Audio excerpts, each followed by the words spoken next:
మహబూబాబాద్ జిల్లా కేంద్రంలోని కార్తిక్ ఆసుపత్రిలో ఏర్పాటు చేసిన ఈ కార్యక్రమానికి డాక్టర్ భానోతు నెహ్రూ నాయక్ ముఖ్య అతిథిగా పాల్గొన్నారు.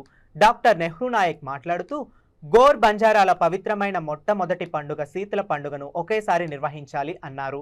10 సంవత్సరాలుగా సేవాలాల్ సేన కుల పెద్దలు అన్ని సంఘాలను కలుపుకొని పెద్ద పూసల కార్తె మొదటి మంగళవారం రోజున అందరం కలిసి ఒకే రోజున జరుపుకొని జాతి ఐక్యతను చాటాలని పిలుపునిచ్చారు.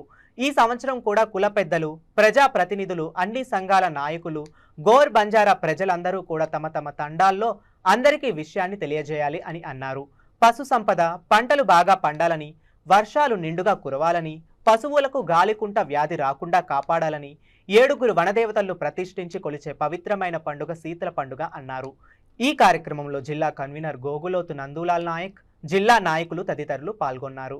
9వ తారీఖు అంటే వచ్చే మంగళవారం 9వ తారీఖు అవుతుంది కాబట్టి ఆ 9వ తారీఖు రోజు గోర్ బంజారాలు అందరూ కూడా ఒకే రోజున శీతల పండుగను ఘనంగా జరుపుకోవాలని చెప్పేసి ప్రభుత్వం కూడా దీనిపై స్పందించి మా యొక్క పండుగలకు గుర్తింపు ఇవ్వాలని చెప్పేసి మేము సేవాలాల్ సేనగా మరి అనే గోర్ బంజారాలు అందరి తరపున కూడా విజ్ఞప్తి చేస్తా ఉన్నాం. అలాగే తీజ్ పండుగను కూడా సార్ ఎంతో మరి స్వతహాగా ఎన్నోసార్లు ఎంతో మంది ఎమ్మెల్యేలు, ఎంపీలు ఉన్నప్పుడు కూడా మన బంజారాలు అందరినీ కూడా ఒక దాటిపై తీసుకురావాలనే ఉద్దేశంతో చాలా సంవత్సరాలు కష్టపడి తీజ్ పండుగను కూడా ఒక డేట్ ఫిక్స్ చేశారు. ఆ తీజ్ పండుగ డేట్ గోర్ బంజారా జాతి భారతదేశంలోని అన్ని రాష్ట్రాల్లో, అన్ని ప్రాంతాల్లో విస్తరించింది. అందరూ పాటించేది ఒకటే సంస్కృతి, సాంప్రదాయం.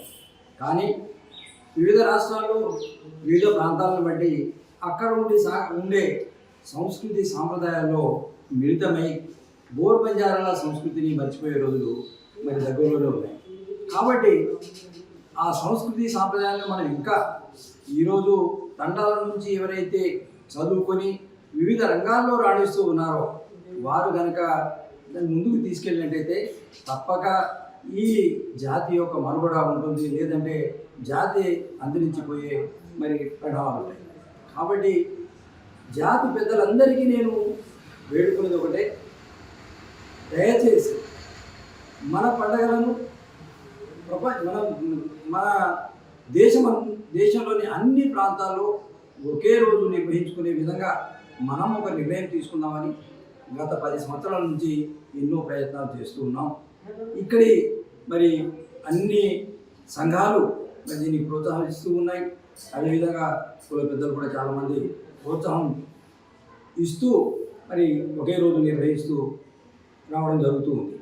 అయితే ఇప్పటికీ ఏదో విధంగా కొంచెం డిస్టర్బెన్స్ అనేది జరుగుతూ ఉంది. మనం కనుక ఒకే రోజు నిర్ణయించుకున్నట్లయితే, అదేవిధంగా తీసి పండుగని ఒకే డేట్లో లేకపోతే ఒకే కాలంలో నిర్ణయించుకున్నట్లయితే ప్రభుత్వం మీద ఒత్తిడి పెరుగుతుంది, ప్రభుత్వం దాన్ని గుర్తించే వీలుంటుంది. ఒకసారి ప్రభుత్వం గుర్తించినట్లయితే ఆ సంస్కృతి సాంప్రదాయాల్లో వాటిని మరి పాఠ్యాంశాల్లో కూడా చేర్చే ఛాన్సెస్ ఉంటాయి. ఒకసారి ఆ విధంగా జరిగినట్లయితే మనం నిర్వహించుకునే రోజుల్లో ఏ విధంగానైతే మిగతా పండుగలు అన్ని జాతులై, అదేవిధంగా మిగతా మతాల పండుగలు ఏ విధంగా అయితే ఉన్నాయో వాటిని గుర్తించి ఏ విధంగా అయితే సెలవులు ఇస్తూ ఉన్నారో మన పండుగలకు కూడా గుర్తించి సెలవులు ఇచ్చే ఛాన్స్ ఉంటుంది. కాబట్టి అందరూ కలిసి ఒకే శీతల పండుగనైతే ఒకే నాడు, తీజ్ పండుగనైతే ఒకే కాలంలో మనం నిర్వహించుకోవాల్సిన అవసరం ఉంది. అయితే ఈ శీతల పండుగని మరి వెంకన్న చెప్పినట్టు మనము